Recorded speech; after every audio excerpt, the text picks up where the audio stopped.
नमस्कार साथियों, स्वागत है आपके अपने प्यारे से YouTube चैनल में। देखिए, आपका सुबह में एक कोई क्लास डेली होगा, वो भी सुबह में कै बजे दोस्त? तो 5 बजे से। बाकी आपकी जो सभी क्लासेस हैं वो शाम में 5 बजे से आपका 8 बजे के बीच में होगा। तो डेली क्लास के लिए आप तैयार रहिए, क्योंकि सिलेबस ख़त्म करके हमको प्रत्येक विद्यार्थी को सबसे बेस्ट तैयारी कराना है, ताकि आपका रिजल्ट जो है बहुत ही झकास है। तो चलिए, आज हम लोग को पढ़ना है प्रत्यावर्ती धारा, लेसन 9। प्रतिवर्ती धारा क्या होता है दोस्त, इसके बारे में हम लोग पहले जानेंगे कि प्रत्यावर्ती धारा क्या होता है। हमारा चैप्टर का भी यही नाम है और हमारा पहला टॉपिक भी प्रत्यावर्ती धारा ही है। तो सबसे पहले आपको लिखना है प्रत्यावर्ती धारा, जिसको हम लोग कहते हैं अल्टरनेटिंग करेंट। प्रत्यावर्ती धारा क्या कहते हैं? अल्टरनेटिंग करेंट कहते हैं। ठीक, इसको हम लोग शॉर्ट में एसी बोलते हैं। क्या बोलते हैं? एसी बोलते हैं। कोई गलती से एसी करंट बोल देते हैं, तो एसी करंट वो गलती है, ठीक ना। एसी मतलब वो पहले ही से होता है अल्टरनेटिंग करेंट।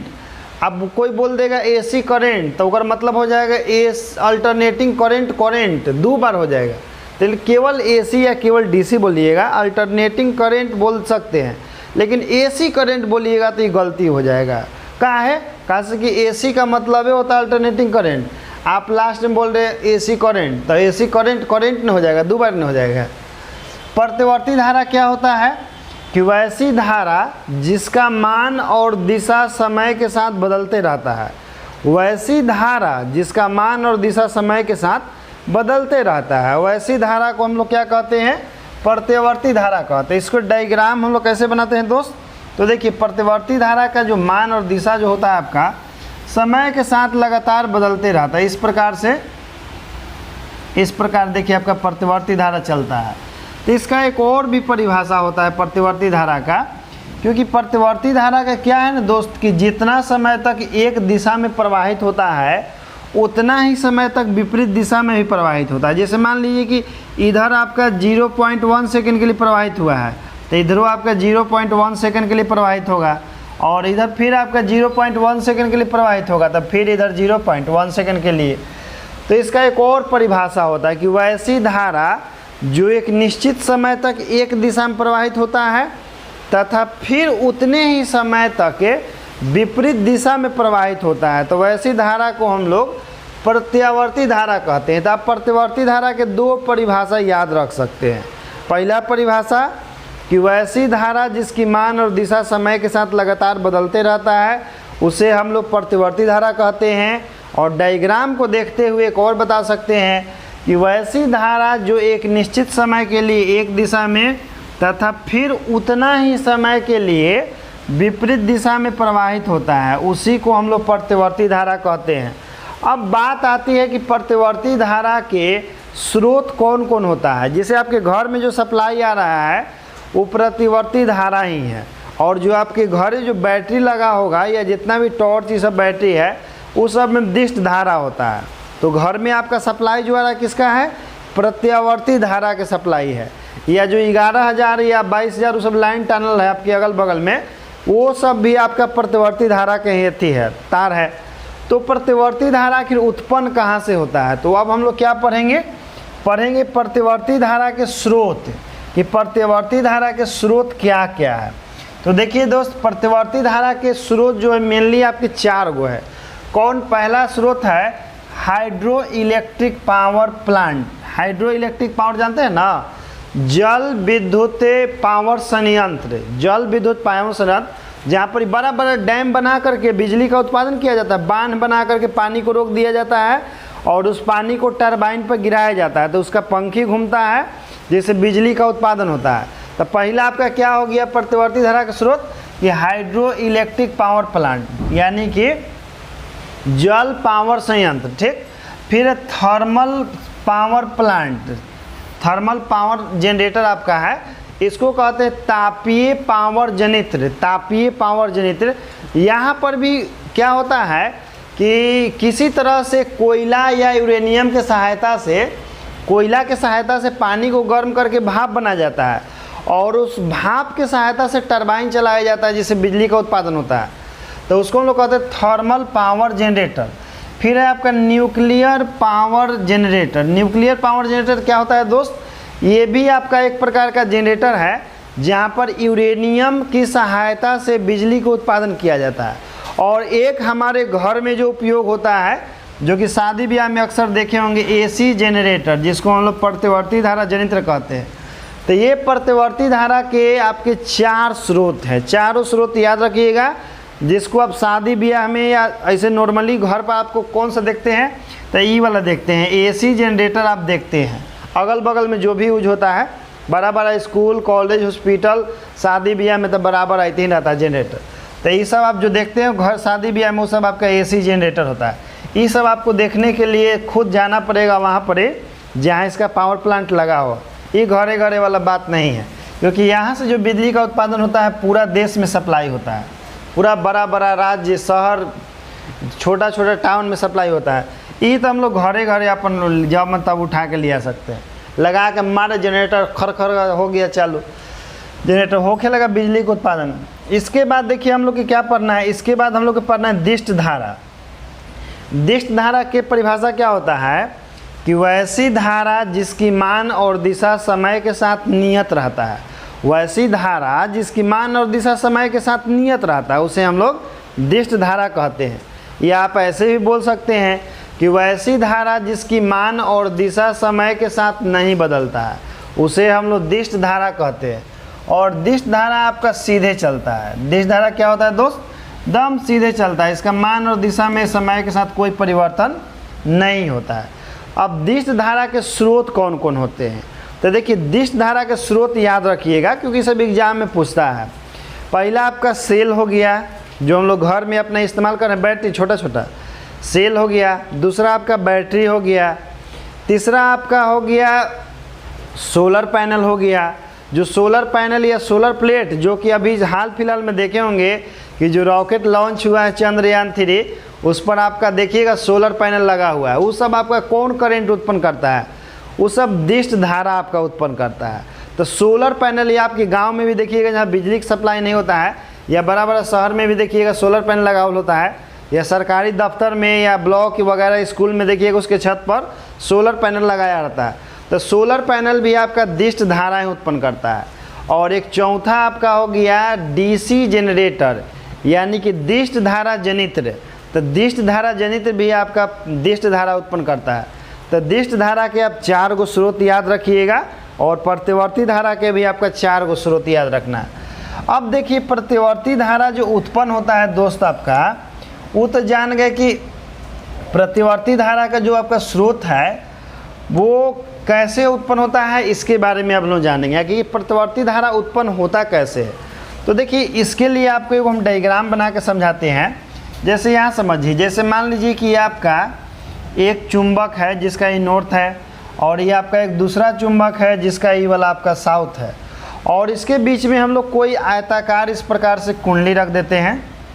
इसके बीच में हम लोग कोई एक प्रकार से यहाँ पर क्या करते हैं, यहाँ पर आयताकार कुंडली हम लोग रख देते हैं। और आयताकार कुंडली रख करके इससे हम लोग क्या करते हैं, इसको हम लोग घुमाते हैं। ये आयताकार कुंडली को घुमाते हैं, और चुंबक के 2 ध्रुव खंडों के बीच में एक समान चुंबकीय क्षेत्र होता है। चुंबक के 2 ध्रुव खंडों के बीच में एक समान चुंबकीय क्षेत्र आपका बी होता है। जैसे कि मान लीजिए कि ये आपका एगो चुंबक हो गया, और इधर एगो चुंबक हो गया, और चुंबकीय क्षेत्र नॉर्थ से निकल के साउथ में आपका जाता है, नॉर्थ से निकल के साउथ में जाता है। अब उस चुंबकीय क्षेत्र में जब हम लोग किसी इस प्रकार के आयताकार कुंडली को घुमाते हैं, तो लगातार चुंबकीय क्षेत्र रेखाओं को काटता है। यानी कि कुंडली से जो आपका जो कुंडली है, इससे गुजरने वाला फ्लक्स में लगातार परिवर्तन होता है। कैसे? तो देखिए, जैसे आपका कुंडली ऐसे है तो एक से सबसे ज़्यादा फ्लक्स घूमेगा, गुजरेगा। लेकिन जब कुंडली ऐसे घूमेगा तो देखिए, इससे फ्लक्स धीरे धीरे कम होते चल जाएगा। ऐसे हो जाएगा तो बहुत कम फ्लक्स एक जाएगा। इसी प्रकार से ऐसे आएगा तो फिर एक में फ्लक्स धीरे धीरे बढ़ते जाएगा, और यहाँ आएगा तो सबसे ज़्यादा फ्लक्स गुजरेगा। तो जब भी हम लोग किसी आयताकार कुंडली को एक समान चुंबकीय क्षेत्र में घुमाते हैं, तो वो लगातार चुंबकीय क्षेत्र रेखाओं को लगातार काटता है, जिसके कारण कुंडली से गुजरने वाले फ्लक्स में लगातार परिवर्तन होने कारण इस कुंडली में प्रेरित विद्युत वाहक बल प्रेरित होता है। जिसको आपको पिछला चैप्टर में पढ़ाए हैं विद्युत चुम्बकीय प्रेरण में बहुत अच्छा से। तो इसमें जो विद्युत वाहक बल प्रेरित होता है जिसकी मान और दिशा समय के साथ बदलते रहता है और इसके कारण इसमें प्रेरित धाराएं उत्पन्न होती है, जिस कारण से इसमें जो धारा उत्पन्न होता है उसका भी मान और दिशा समय के साथ बदलते रहता है। तो इस प्रकार से किसी कुंडली में प्रत्यावर्ती धारा उत्पन्न होता है। तो हम लोग पढ़ेंगे कि जब भी किसी कुंडली को कि इसमें हम लोग चुंबकीय क्षेत्र में घुमाते हैं तो आखिर उसमें विद्युत वाहक बल जो उत्पन्न होता है उसका फॉर्मूला क्या होता है। तो देखिए ये जो हम कुंडली बनाए हैं इसी कुंडली को आप यहाँ पर भी देख सकते हैं। देखिए यहाँ पर भी बनाया हुआ इस कुंडली को अच्छा से, थोड़ा सा पेज में बनाया हुआ लेकिन है बनाया हुआ। इस कुंडली को हम लोग जब चुंबकीय क्षेत्र में घुमाएंगे तो चुंबकीय फ्लक्स जो कुंडली से गुजर रहा है ये लगातार फ्लक्स में परिवर्तन के कारण कुंडली में आपका विद्युत वाहक बल उत्पन्न होगा। जैसे जनरेटर आप देखे हैं ना, जनरेटर में हम लोग कैसे एक बार घुमा के चालू कर देते हैं, डीजल ख़त्म होकर रहता है, घूमते रहता है, तो जब तक ले घूमना जारी रहता है तब तक ले बिजली का उत्पादन जारी होता है। जैसे ही घूमना बंद कर देगा बिजली का उत्पादन बंद हो जाएगा। क्यों? क्योंकि लगातार अपने से गुजरने वाले चुंबकीय फ्लक्स में परिवर्तन करते रहता है कुंडली, इसी कारण कुंडली में विद्युत वाहक बल उत्पन्न होता है। तो कुंडली से आखिर फ्लक्स कितना गुजरता है, तो मान लीजिए कि ये जो कुंडली आपका है इसमें टोटल फेरों की संख्या n है और ये कुंडली का जो क्षेत्रफल होता है ऐसे होता है और इसे गुजरने वाला फ्लक्स ऐसे है। तो ये कुंडली जब घूमेगा तो इससे गुजरने वाले फ्लक्स में लगातार परिवर्तन होगा। इस कुंडली से आखिर टोटल कितना फ्लक्स गुजरेगा भाई, तो इस कुंडली से गुजरने वाला टोटल फ्लक्स जो आपका होगा फाई बराबर एन बी डॉट ए। कुंडली से गुजरने वाला कुल flux N B dot A. जैसे हम आपको लेसन 8 में पढ़ाए हैं कि फ्लक्स बराबर होता है बी डॉट ए, लेकिन इस कुंडली में फेरों की संख्या n है तो कुंडली से गुजरने वाला कुल फ्लक्स कितना हो जाएगा, फाई बराबर एन बी डॉट ए हो जाएगा। अब जैसा कि हम लोग जानते हैं कि बी डॉट ए का जो मान होता है वो बी ए कोस थीटा होता है। क्या होता है दोस्त, बी ए कोस थीटा होता है। ठीक, अब यहाँ पर हम लोग लिखेंगे फाई बराबर एन बी ए कोस। यहाँ देखिए आपको एक बात याद करने की आवश्यकता है कि जब कोई वस्तु एक ही बिंदु के चारों ओर गति करता है, जैसे कुंडली में एक रॉड लगा होता है और वह उसी रॉड के चारों ओर घूमते रहता है, तो हम लोग कह सकते हैं कि कुंडली जो है एक ही अक्ष के चारों तरफ इसे घूमते रहता है। यानी कि आप कह सकते हैं कि कुंडली जो है एक ही बिंदु के चारों ओर घूमते रहता है। तो जब भी कोई कुंडली एक ही बिंदु के चारों ओर इस प्रकार से घूमता है तो वहाँ पर एक कुंडली का जो वेग होता है वो वेग नहीं कहलाता, वो कोणीय वेग कहलाता है। अब कोणीय वेग का फार्मूला देखिए क्या होता है। जैसे मान लीजिए कि यहाँ कोण थीटा बना है तो कोणीय वेग का फार्मूला होता है ओमेगा बराबर आपका थीटा बटा टी। कहिएगा कि सर ये पहले कहीं पढ़ना भी था, तो बिल्कुल पढ़ना था। 11th क्लास के फिजिक्स में एक चैप्टर है वृत्तीय गति, सर्कुलर मोशन, वहीं पर ही पढ़ा जाता है कोणीय वेग के बारे में। कोणीय वेग क्या होता है, ओमेगा बराबर थीटा बटा टी होता है। जैसे आप लोग नॉर्मल वेग पढ़ते हैं ना कि v बराबर होता है वेग बराबर विस्थापन बटा समय, तो उसी प्रकार से कोणीय वेग में जो आपका यहाँ विस्थापन होता है कोण के रूप में होता है, कोण के रूप में विस्थापन होता है थीटा होता है, इसको हम लोग कोणीय विस्थापन कहते हैं। यहाँ पर वेग भी नहीं होता है, यहाँ पर वेग आपका होता है एंगुलर वेलोसिटी होता है, कोणीय वेग होता है। तो ओमेगा बराबर थीटा बटा टी होता है। तो इससे आप थीटा बराबर निकालिएगा तो क्या हो जाएगा, ओमेगा इंटू टी होगा। लेकिन सबसे बड़ी बात है कि कब होता है, जब कोई वस्तु एक ही अक्ष या एक ही बिंदु के चारों ओर घूमता है तब।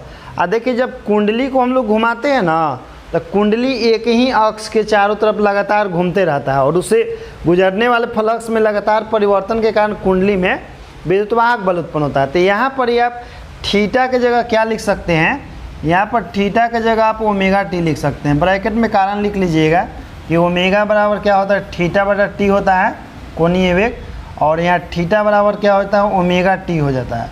तो यहाँ से हमारा ओमेगा टी हो गया, यानी कि कुंडली से गुजरने वाला आपका कुल फ्लक्स हो गया एन बी ए और कोस ओमेगा टी, कुंडली से गुजरने वाला कुल फ्लक्स हो गया।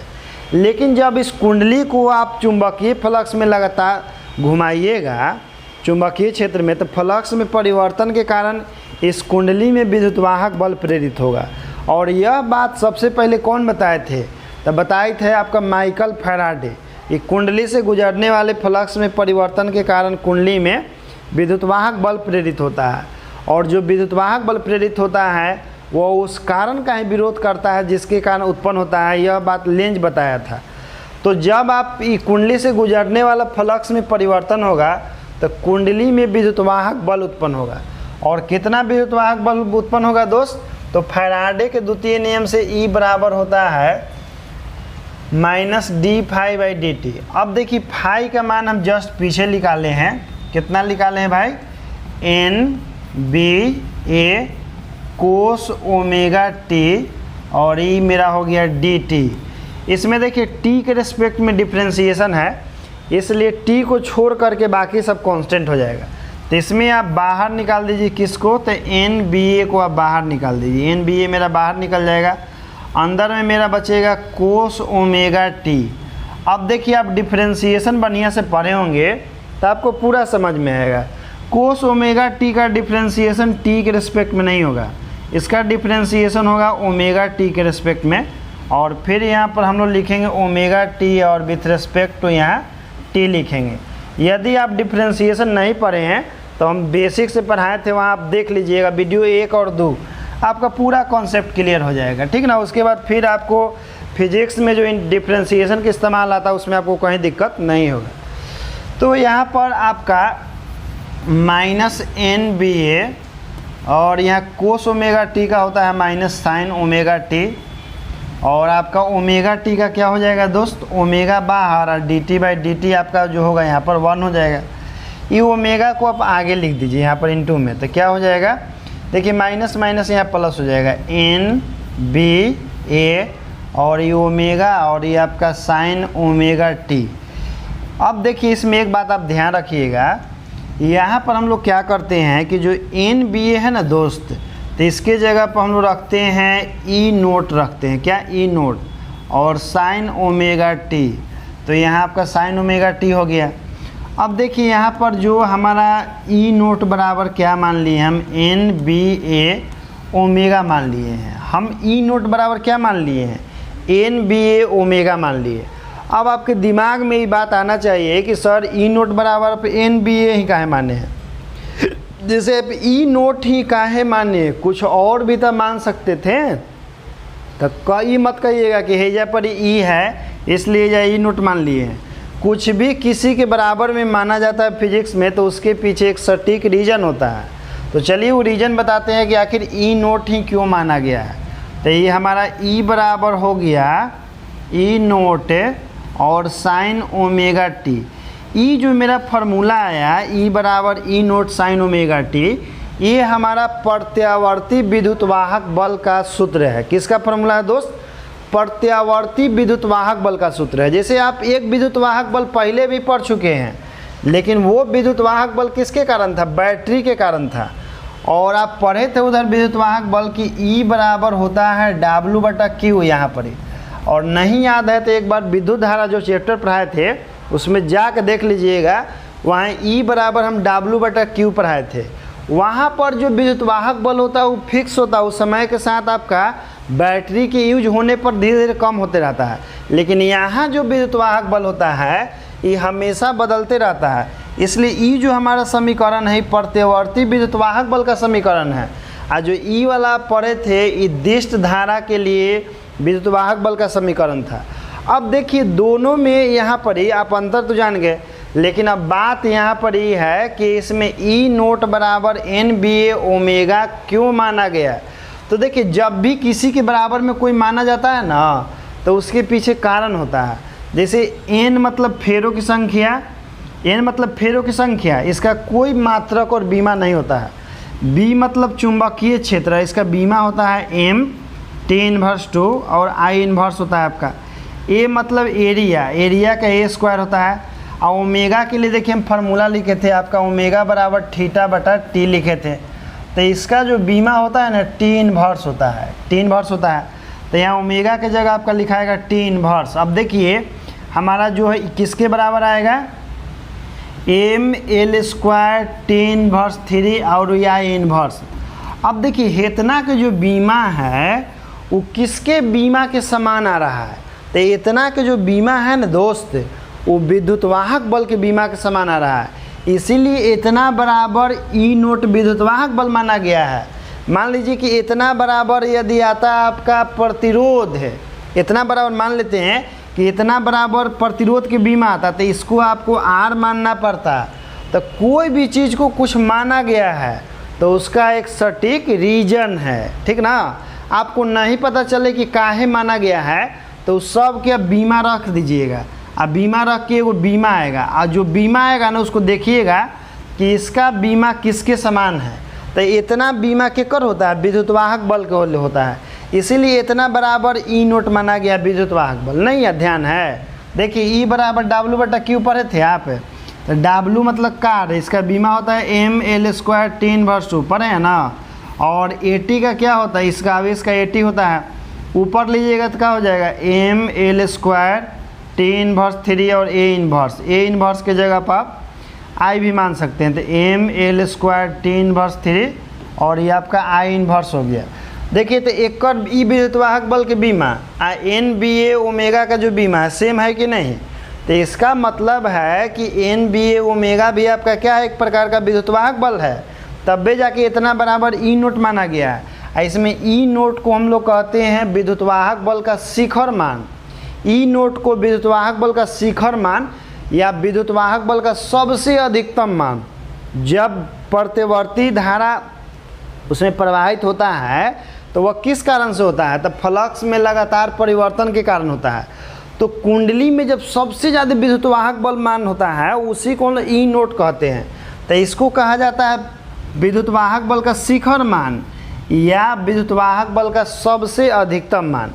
अब देखिए आप तो जान गए कि एन बी ए ओमेगा बराबर ई नोट ही काहे माना गया था। बाय द वे ऑब्जेक्टिव में क्वेश्चन आ जाए कि एन बी ए ओमेगा का बीमा क्या होता है तो बता दीजिएगा अच्छा से, ठीक ना, या ऐसे ही मात्रक पूछ दे तो जो इसका ऐसे मात्रक होता है वोल्ट, वही इतना का भी मात्रक हो जाएगा, ठीक ना। ये सब थोड़ा कन्फ्यूजिंग टाइप के क्वेश्चन है, इसलिए हम इस पर विशेष जोर दे रहे हैं ताकि आपका पूरा कॉन्सेप्ट क्या हो जाए, क्लियर हो जाए। समझ गए दोस्त? अब देखिए आप तो जान गए कि ये अलग, अब वही बात आपका पीडीएफ में भी बहुत सुंदर से लिखा हुआ है, इसलिए टेंशन नहीं लेना है, ठीक ना। अब देखिए यहाँ बात आती है कि आखिर हम लोग कुंडली में जब विद्युत वाहक बल उत्पन्न करते हैं तो किस अवस्था में विद्युत वाहक बल का मान सबसे ज़्यादा होगा।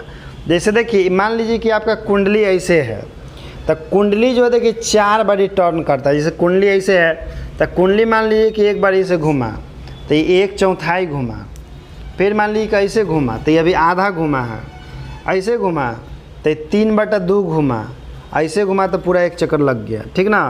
तो कुंडली जिसे लगातार घूमता है तो कई बारी में पूरा घूम जाता है? 4 बारी में पूरा घूम जाता है। तो मान लीजिए कि कुंडली को एक बारी घूमने में जो समय लगता है तो हम पूरा एक बार जैसे जैसे मान लीजिए कि हम ऐसे हैं, हम ऐसे घूमें तो ये भी 1/4 हुआ है, ऐसे घूम गए तो आधा हो गया, फिर ऐसे घूम गए 1/3 हुआ, ऐसे घूम गए तो पूरा हो गया। तो एक चक्कर पूरा करने में कुंडली को जो समय लगता है उस समय को हम लोग कुंडली का आवर्त काल कहते हैं और उसको हम लोग बड़का टी से लिखते हैं। तो कुंडली जब लगातार घूमता है ना दोस्त तो फ्लक्स में परिवर्तन होता है। जैसे ध्यान दीजिएगा, जैसे कुंडली मान ली कि ऐसा है, ऐसे है चुंबकीय क्षेत्र ऐसे गुजर रहा है तो एक से बहुत कम गुजरेगा, लेकिन कुंडली धीरे धीरे जब ऐसे आएगा तो एक ज़्यादा फ्लक्स गुजरेगा, और धीरे धीरे ऐसे होगा तो धीरे धीरे एक फ्लक्स कम होते चल जाएगा, ऐसे फिर ऐसे हो जाएगा तो कम हो जाएगा, फिर ऐसे आएगा तो बढ़ जाएगा। तो पूरा एक चक्कर कंप्लीट करने में जितना समय लगता है उसको आवर्त काल कहते हैं और उसको लोग टी मानते हैं। तो 1/4 घूमने में कितना समय लगेगा? T/4। तो देखिए वही कुंडली के घूर्णन के लिए डायग्राम बनाया है। जैसे कुंडली मान लीजिए कि ऐसे है आपका तो ऐसे घुमा तो 1/4 घुमा, तो 1/4 घूमने में जो समय लगता है उसको हम लोग T/4 कहते हैं। उसके लिए देखिए डायग्राम बनाया हुआ है यहाँ पर।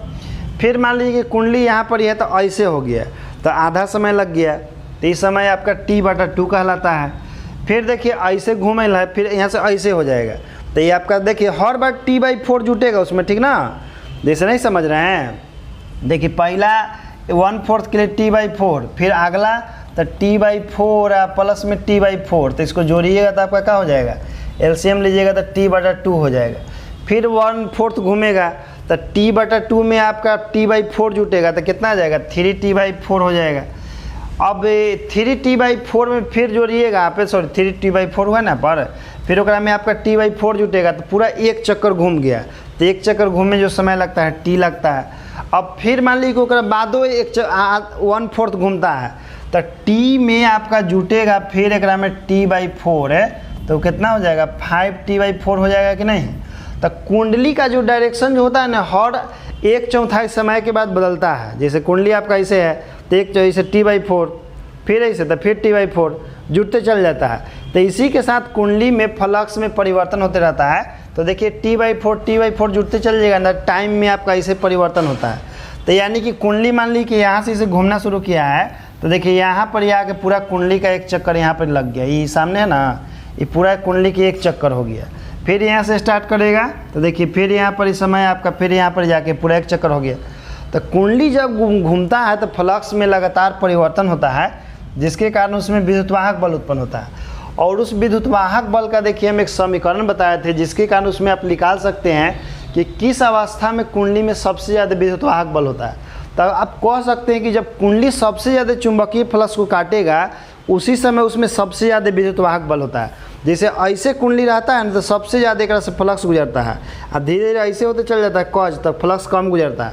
तो देखिएगा T/4 पर सबसे ज़्यादा विद्युतवाहक बल होगा।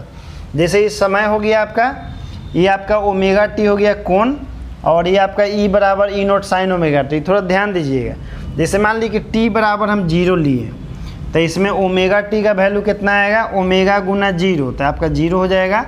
और यहाँ रखिएगा जब E = E0 sin ω/t के जगह 0, तो sin ω/t के जगह आप 0 रखिएगा तो sin 0 के मान 0, तो पूरा विद्युतवाहक बल का मान 0, यानी कि कुंडली अभी ऐसे अभी है और चुंबकीय फ्लक्स ऐसे गुजर रहा है। अभी कुंडली घूमा नहीं है, कुंडली अभी ऐसे आपका है। कुंडली मान लीजिए कि घूम के ऐसे हो गया तो सबसे ज़्यादा एक से फ्लक्स गुजरेगा, लेकिन समय कितना हो जाएगा T/4। तो अब देखिए समय आपका कितना है, T/4 समय है, और T/4 के लिए हम एंगल निकालते हैं। एंगल देखिए ω/t, और हम लोग जानते हैं कि पूरा एक चक्कर के लिए जो आपका जो हम लिखे थे ना, तो उसके लिए ω बराबर देखिए यहाँ पर ω/t जो है ना आपका, तो यहाँ पर 2π/t। जैसे आप नहीं समझ रहे होंगे, देखिए हम आपको याद दिलाते हैं। जैसे मान लीजिए कि हम आपको ω बराबर बताए थे θ/t पढ़ाए थे ना, तो जैसे कुंडली जब पूरा एक चक्कर घूमता है तो वृत्त के केंद्र पर कितना कोण बनता है, तो वृत्त के केंद्र पर कहिएगा कि 360 डिग्री कोण बनता है। और 360 डिग्री को हम लोग क्या लिखते हैं, 2π लिखते हैं। तो यहाँ ω बराबर θ के जगह आपका क्या हो जाता है 2π या बटा में t, और इंटू में देखिए यहाँ कौन सी है आपका एगो t है, तो वही ω के जो मनवा है ना देखिए 2π/t है, और इंटू में आपका t है। तो जब कुंडलियाँ आधा 1/4 घूमेगा ना, यानी कि 1/4, तो समय के वैल्यू T/4 होगा। तो यहाँ देखिए आप रखिएगा, जब यहाँ पर रुक जाइए, थोड़ा सा इसको मिटा देते हैं ताकि आपको हम अच्छा से क्या कर सके, समझा सके, ठीक ना।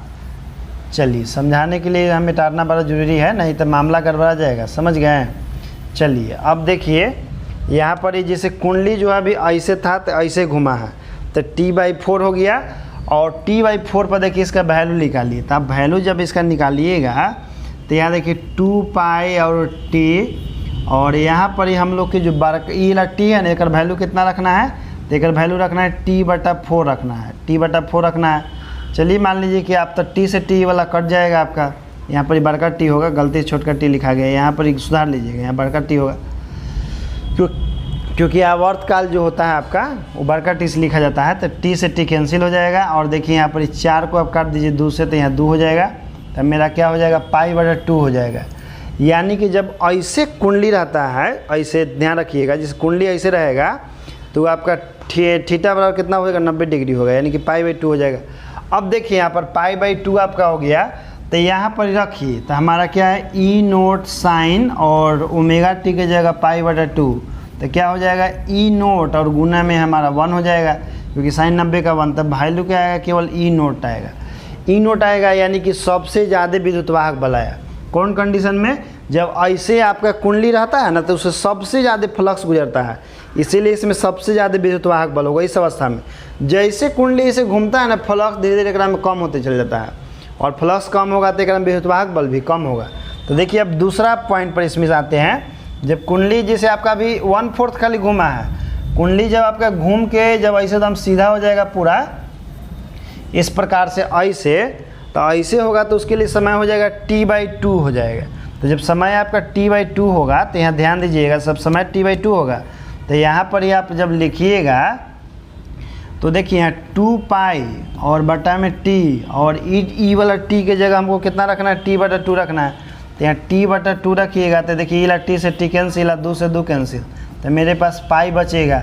एकरा में आप रखिएगा E0 साइन ओमेगा t के जगह पाई।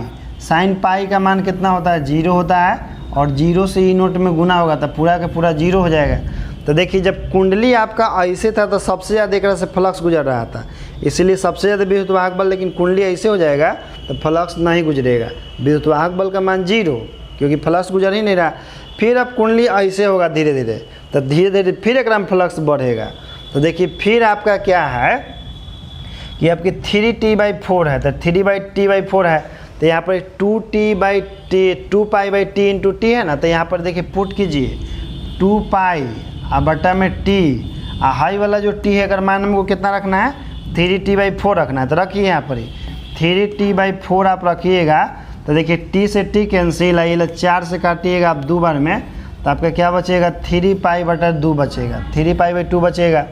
तो 3π/2 रखिएगा इसमें, यहाँ पर ही आपका ओमेगा t के जगह, तो साइन 3π/2 मतलब कितना, 270 डिग्री, और 270 डिग्री के वैल्यू साइन में कितना होता है, -1 होता है। तो यहाँ पर आपका हो जाएगा E बराबर E0 और गुना में -1, तो हमारा E बराबर क्या हो जाएगा, -E0 हो जाएगा। तो यहाँ देखिए विद्युत वाहक बल का मान -E0 है, क्योंकि फ्लक्स ओकरा में अब घटते ऐसे, जैसे एक बार तो आधा घूम ही लिया फिर ऐसे घूमा ना, तो आपका ओकरा में निगेटिव जाता है, क्योंकि अब विपरीत दिशा में घूम रहा है। और पूरा जब कुंडली एक चक्कर घूम लेता है तो समय के मान हो जाता है t। तो यहाँ पर देखिए आप रखिएगा, इसमें आप थोड़ा मिटा के देखिए, आपको यहाँ पर हम समझाते हैं इसी, क्योंकि यहाँ पर डाटा बनाया हुआ है ना, तो ये समझाने में सुविधा हो रही है, नहीं तो हम साइड में भी लिख के बता सकते थे, लेकिन यहाँ डाटा ऑलरेडी तैयार किया हुआ है, तो डाटा को हम इतनी नहीं करना चाहते हैं, ठीक। तो यहाँ देखिए जब पूरा कुंडली आपका एक चक्कर घूम जाएगा तो समय कितना हो जाएगा t। तो यहाँ जो हमारा 2 पाई/t है ना, और यहाँ पर t, तो t से t कैंसिल, तो मेरा हो जाएगा 2 पाई, और यहाँ पर रखिएगा आप E0 साइन, और यहाँ 2 पाई, तो साइन 2 पाई यानी कि 360 डिग्री, इसका मान 0 होता है, क्योंकि कुंडली एक चक्कर लगा लिया है। तो एक चक्कर लगा लिया है तो फिर एक से गुजरने वाला फ्लक्स के मान 0, तो फिर विद्युत वाहक बल 0। तो इसीलिए कहा जाता है कि एक में धारा और विद्युत वाहक बल का मान लगातार बदलते रहता है, ठीक ना।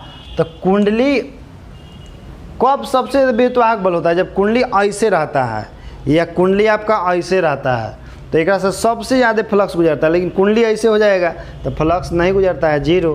कुंडली आपका ऐसे हो जाएगा तो भी 0। दो कंडीशन में सबसे ज़्यादा, ऐसे में और आपका ऐसे में, क्योंकि उससे सबसे ज़्यादा चुंबकीय फ्लक्स गुजरता है। उसी के लिए देखिए वो डायग्राम बनावल है कि जब आपका t/4 पर होता है, जब t/4 पर था यानी कि ऐसे कुंडली था, तो ओकरा में विद्युत वाहक बल आपका कितना आया था, E0 आया था। E0 यानी कि सबसे विद्युत वाहक बल ज़्यादा आया था, अभी न पीछे बताए हैं। और जब कुंडली ऐसे हो गया था t/2, तब विद्युत वाहक बल आपका 0 हो गया था। E है, यहाँ से विद्युत वाहक बल धीरे धीरे बढ़ा, यहाँ पर गया सबसे ज़्यादा विद्युत वाहक बल E0 कितना पर, t/4 पर सबसे ज़्यादा विद्युत वाहक बल। फिर यहाँ से विद्युत वाहक बल घटता है, क्योंकि कुंडली ऐसे गई है, ऐसे धीरे धीरे घूमता है, तो फिर विद्युत वाहक बल घटते चल जाता है। तब जब पूरा ऐसे दाम आ जाएगा इतना पर, तो कुंडली आधा चक्कर से लगा लिया, आधा चक्कर यानी कितना समय, t/2, तो फिर विद्युत वाहक बल 0। अब फिर यहाँ से कुंडली जब ऐसे आ गया तो फिर यहाँ से घूमना ही शुरू करता है, तो धीरे धीरे ओकरा में फ्लक्स ऐसे बढ़ते चल जाता है। तो फिर लेकिन विपरीत दिशा में होता है, इसलिए माइनस में लिखते हैं। और जब 270 डिग्री होता है कितना पर, 3t/4 पर, तो ओकरा में विद्युत वाहक बल का मान -E0 होता है। तो इस सबसे एहू अधिकतम होता है, लेकिन विपरीत दिशा में होता है, इसलिए इसको माइनस लेते हैं।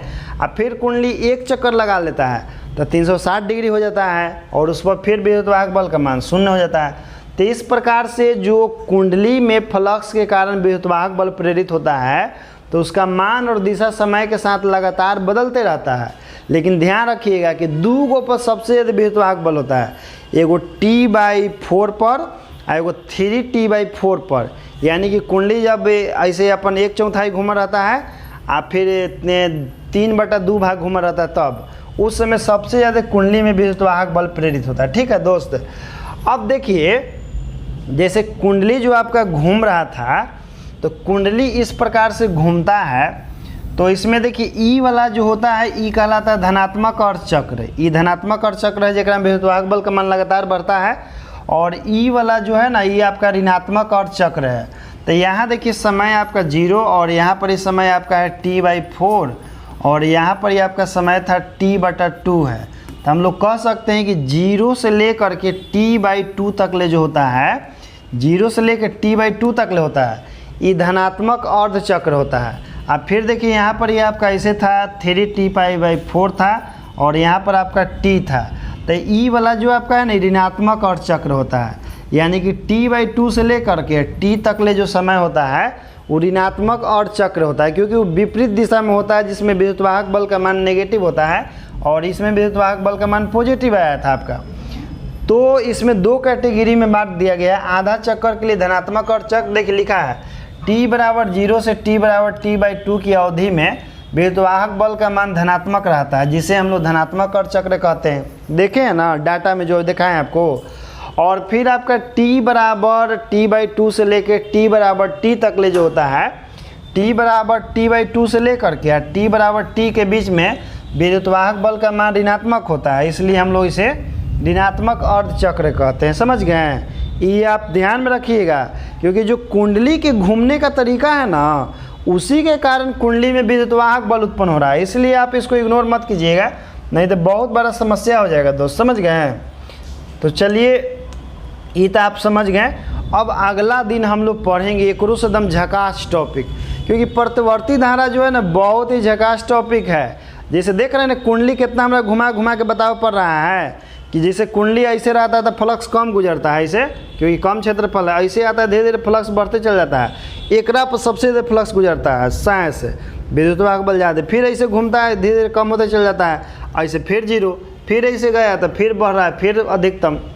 तो ध्यान रखिएगा कि T/4 पर कुंडली में सबसे ज़्यादा विद्युत वाहक बल होता है, जिसको हम लोग कहते हैं धनात्मक अर्ध चक्र कहते हैं। 0 से लेकर के T/2 तक लेके धनात्मक अर्ध चक्र और T/2 से लेकर T तक ले ऋणात्मक अर्ध चक्र, क्योंकि वो नेगेटिव होता है आपका उसमें, इसीलिए। ठीक ना? तो ये आप याद रखिएगा, तभी ना अगला वीडियो में हम एकदम ज़बरदस्त तरीक़ा से पढ़ाएंगे। तो चलिए वीडियो अच्छा लगा होगा तो शेयर कर दीजिएगा, ताकि इसका लाभ अन्य विद्यार्थी भी उठा सके। अब PDF हम बताए थे भाई, प्ले स्टोर से SGS क्लासेस ऐप डाउनलोड कीजिए और उसके बाद आपका काम हो जाएगा। तो चलिए फिर मिलते हैं अगला वीडियो में। जय हिंद साथियों।